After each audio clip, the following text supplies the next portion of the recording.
Doctor Hien আজিৰ তাৰিখত এই জগতখনত আমাৰ ভাষাত বহুত তথ্য যোৱা আজিকালি আমাৰ গাঁৱৰ ফালে মই দেখিছোঁ 2-4 লোকে ভুলেই হওক বা শুদ্ধই হওক অসমীয়া লিখিবলৈ চেষ্টা কৰে আৰু 2-4 জ্ঞানী আৰু অসমীয়া ভাষা বেছি জনা লোকে বা শুদ্ধকে জনা লোকে এখনৰ এল পি স্কুলখনৰ ল'ৰাটোৰ কথা ভাবি তৈয়াৰ কৰা নাই এই সিদ্ধান্তবোৰ আহিবলৈ তেওঁলোকে গুৰুত্বপূৰ্ণ পদক্ষেপ ল'ব বুলি আশা কৰিছোঁ অনুৰোধ কৰিছে তেওঁলোকক আৰু অসমৰ ভাষা সাহিত্য কৃষ্টি সংস্কৃতি আপোনালোকৰ কান্ধেৰে দীৰ্ঘদিনলৈ জীয়াই থাকিব বুলি আশা কৰি সকলোকে ধন্যবাদ জনাই পুনৰবাৰ নতুন বছৰৰ শুভেচ্ছা আৰু ভোগালী বিহুৰ শুভকামনা জনাই মোৰ বক্তব্য সামৰণি মাৰিছোঁ ধন্যবাদ ধন্যবাদ পৰাগমণি আদিত্য ডাঙৰীয়া আপোনালোকে নিশ্চয় কথাখিনি খুব ভাল ধৰণে শুনিছে আৰু বুজি পালে কিয়ক প্ৰেছ ক্লাবৰ উদ্যোগত বৃহত্তৰ কিয়কবাসী ৰাইজৰ সহযোগত প্ৰথম কিয়ক গ্ৰন্থমেলা 2023 স্থান ধনী কবি বিনন্দ চন্দ্ৰ বৰুৱা সোঁৱৰণী ক্ষেত্ৰ কিয়ক হাইস্কুল খেলপথাৰ তাৰিখ 22 পৰা 26 ডিচেম্বৰ 2023 কৃতজ্ঞ কমলজ্যোতি গগৈ ডাঙৰীয়া কাকোজান মহাবিদ্যালয় শান্তনু দত্ত ডাঙৰীয়া সম্পাদক বাতাবৰণ ইয়াত ইতিমধ্যে গঢ় লৈ উঠিছে গতিকে মই আশাবাদী যে এইখন গ্ৰন্থমেলাই মানুহৰ মনৰ দুৱাৰ মুকলি কৰিব আৰু খনৰ প্ৰতি আগ্ৰহ প্ৰকাশ কৰিব কাৰণ মই দুখনমান ষ্টলত সোমাই সুধিলোঁ গ্ৰন্থ বিক্ৰী হৈছেনে নাই তেখেতে কৈছে হৈছে এইটো ভাল লক্ষণ নহয় কাৰণ পাব্লিশ্বাৰ প্ৰকাশক আৰু লেখক এই দুইটা যদি মহৎ শক্তি জীয়াই থাকিব লগা হয় তেতিয়াহ'লে পঢ়ুৱৈ সমাজ সৃষ্টি হ'ব লাগিব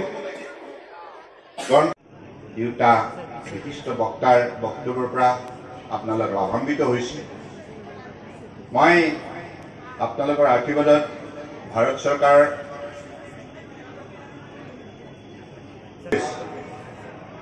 দুইটা মন্ত্ৰালয় প্ৰকৃতিৰ লগত পোনপটীয়া নিবিড় সম্পৰ্ক থাকে জলপথ আৰু পৰম্পৰাগত চিকিৎসা climate action will have to take the adequate initiative for sustainable climate finance অৰ্থাৎ এই পৃথিৱীৰ বায়ুমণ্ডল বিশুদ্ধ কৰিবৰ বাবে জলবায়ু বিশুদ্ধ কৰি ৰখাৰ বাবে আমি যিখিনি আমাৰ কৰণীয় আছে এই কৰণীয়খিনি প্ৰাকৃতিক পৰিৱেশ উন্নতি সাধন কৰাৰ বাবে পদক্ষেপ গ্ৰহণ কৰিব লাগিব গতিকে এই প্ৰকৃতিক স্নেহ কৰা উচিত মৰম কৰা উচিত we must live like a lover of nature প্ৰকৃতিৰ বুকুত যিমানবিলাক এতিয়ালৈকে ডাঙৰ ডাঙৰ সাহিত্যিকৰ অপূৰ্ব ৰচনা কবি সাহিত্যিকবিলাকে বিশ্বৰ বুকুত সদায় প্ৰকৃতিক গুণানুকীৰ্তন কৰি গৈছে আৰু প্ৰকৃতিৰ বুকুৰ পৰা আমি সকলোবিলাক আজি শক্তি আয়ত্ত কৰোঁ গীত মাতৰ পৰা আৰম্ভ কৰি সকলোবিলাক এই বিশ্ব ব্ৰহ্মাণ্ডত প্ৰচুৰ পৰিমাণে থকা শক্তিকেই আমি গৱেষণাৰ যোগেদি পুনৰ আৱিষ্কাৰ পানী গংগাৰ জলক আমি সদায় অত্যন্ত অমৃত হিচাপে আমি গ্ৰহণ কৰি আহিছোঁ গংগা জল এটুপা মুখত দিয়াৰ লগে লগে শান্তি কঢ়িয়াই আনে আৰু আমি সমাজখন সকলো সময়তে মিলাপ্ৰীতিৰে থাকিব লাগিব ইয়াৰ সংকল্প ল'ব লাগিব এই ছ'চাইটিটো আজি কিয়কত গ্ৰন্থমেলাৰ নামতে সকলো মানুহ আহি ইয়াত একগোট হ'ল United we stand divided we fall সেই কাহিনী কৰাৰ সাধুবিলাক এতিয়াও মূল্যাংকন কৰিব লাগে ন কিয় ভাল লাগে মিলাপ্ৰীতি থাকিলে মানুহ শক্তিশালী হয় সমাজ শক্তিশালী হয় আৰু সেই মিলা প্ৰীতিৰ বাতাবৰণটো গঢ় দিয়াত আমাৰ সকলোৰে দায়িত্ব আছে। কিন্তু এইটো চৰকাৰে নবনাই, এইটো আমি সকলোৱে মিলি এই এম্পাৱাৰমেণ্ট ভাৰতবৰ্ষত 140 কোটি জনগণক একেলগে কাম কৰাৰ পৰিৱেশ নিৰ্মাণ কৰাৰ বাবে মাননীয় প্ৰধানমন্ত্ৰী ডাঙৰীয়াই নিৰন্তৰ তেখেতৰ বক্তব্যত কৈ আছে। ভাৰত জয় কৰিব লগা হ'লে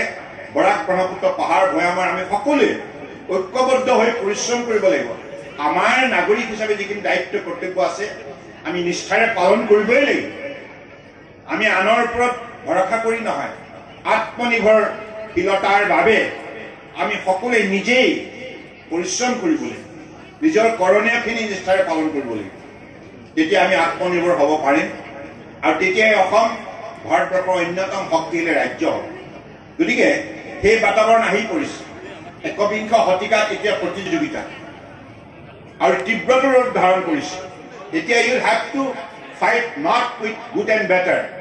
U have to fight, you have to prove that you are the best. মানে এই গ্ৰন্থমেলাত সহযোগ কৰিছে, সেইকাৰণে এইখন ৰাইজ নিশ্চিতভাৱে অসম জয় হিন্দ। গৌৰৱান্বিত কৰিছে। আমি ছাৰৰ ওচৰত আন্তৰিক কৃতজ্ঞতা আৰু ধন্যবাদ নিবেদন কৰিছোঁ। আমি শেষ পৰ্যায়লৈ আগবাঢ়ি যাম। তাৰ প্ৰাক মুহূৰ্তত আয়োজক সমিতিৰ সন্মানীয় সভাপতি তথা